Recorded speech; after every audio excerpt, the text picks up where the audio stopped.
All right, folks, I wanted to make a quick video here to show you some of the changes that I've been working on here at Flip Project number 2. I've been working on different little odds and ends kind of projects, and now I'm going to show them to you. So let's see what I've been up to.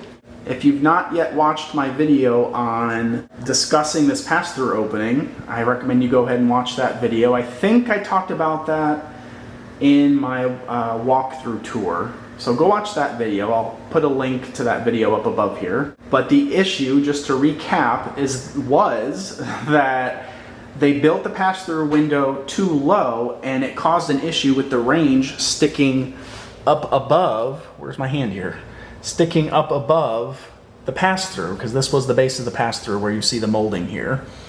So on the living room side, which is over there, you could see the back of the range. It looked really, really stupid. So I just took that as a mistake on someone else's part, and I needed to take it upon myself to correct that. So this is what I came up with. I built basically a little cubby storage thingamabob. I don't know what to call it really, but I got a little crafty and a little clever. So there's a cubby on the left and there's a cubby on the right.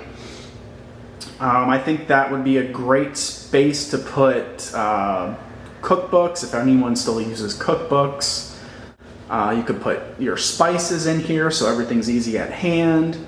So I thought that was a good, clever solution. No more stupid issue of the range sticking up above the pass-through. On the opposite side, there's a cubby for decor or DVDs. Maybe nobody has DVDs anymore and I'm showing my age, but you could put whatever you want there is the point. Little accessories, decor, whatever you want to do. It'll be your home. So that is what I came up with. I think that was a pretty good solution. For anyone who watched my walkthrough tour, you'll probably notice that the kitchen is a heck of a lot brighter than it was. Oh, by the way, excuse the mess on the counters. Just come to expect that in my videos. The house is a work in progress. We're putting our tools and stuff everywhere, so things are a mess. Get used to it, because I'm not going to keep apologizing for the mess. It's a construction zone.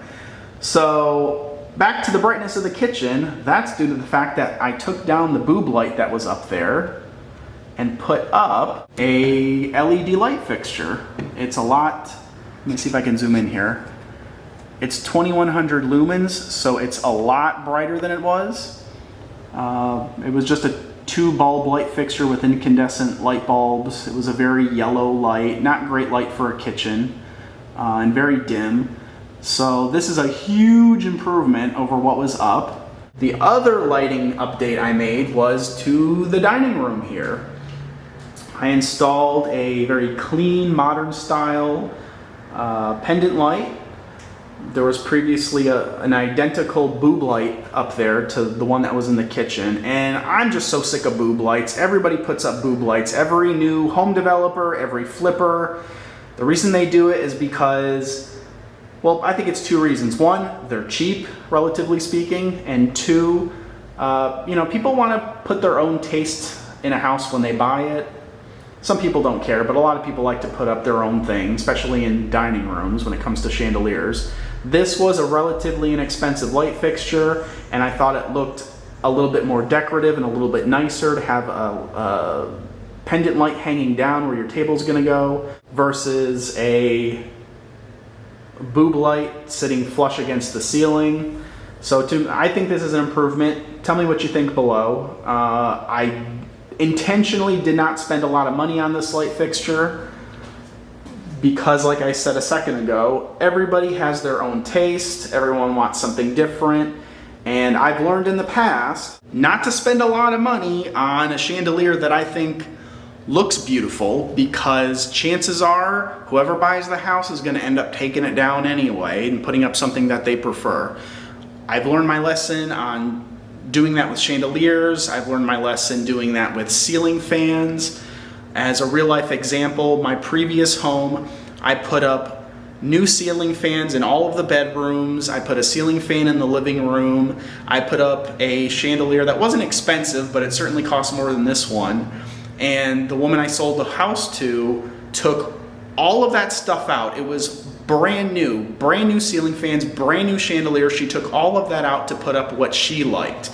Frankly, that kind of ticked me off. It's her home, she could do whatever she wants with it, but it ticked me off for myself that I wasted the money doing that, putting up more than I needed to get the house presentable and to get it sold.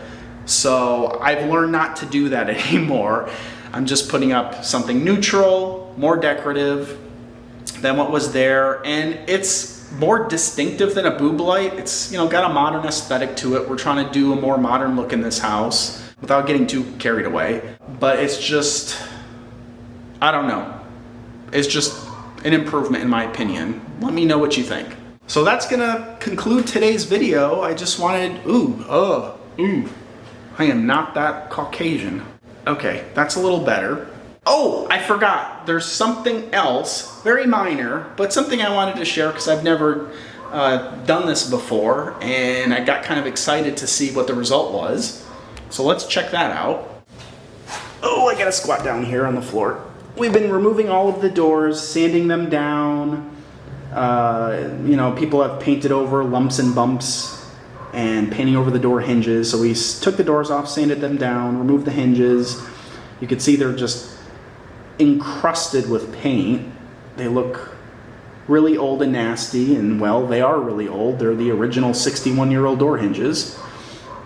But instead of going out and buying new ones, I thought, you know what, these are probably better made than any new ones we could buy at a reasonable price. So let me see if I could clean these up. I read online, and there's more than one way to take care of this. A popular method is to actually put these in boiling water in a pot, and the heat from boiling them actually loosens the paint, and then you just take like a Brillo pad basically, what do they call that, steel wool, and just kind of scour them to get the paint off.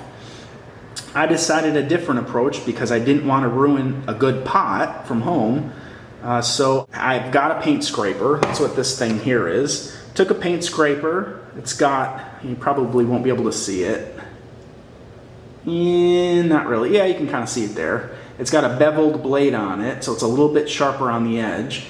And I just scraped away at the paint, and it actually comes off pretty easily. I was surprised. Multiple layers of paint, decades worth of people slopping paint on the hinges, which drives me crazy, but people do it. So I scraped the paint off, and then I have a little power sander. I don't have it handy to show you, but it's just a little I think they call it a mouse sander, a little handheld sander. And that did a great job to take the paint off. And let me show you what the result looks like. I've got a pile of finished ones over here. They're not brand new, but boy, do they look a hell of a lot better than they did. A lot better. When I started doing these, I was sanding both sides, and then I realized, you moron, you're not gonna see the back side that's screwed to the door and the door frame, so just do the front. So I started just doing the fronts. I scraped off much of the paint so it would at least sit more flush to the door and the door frame, but I didn't sand it down real nice to make it look good, because you're not going to see that. That's the back side. You're only going to see that side. And boy, what an improvement.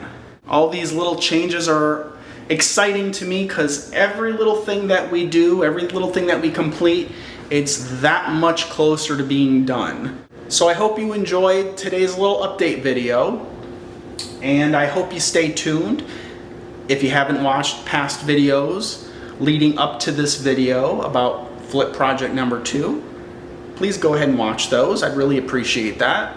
Leave comments, give thumbs up, give thumbs down if you want to be like that, whatever. Participate. I like when my viewers participate. So with that being said, I will see you next time.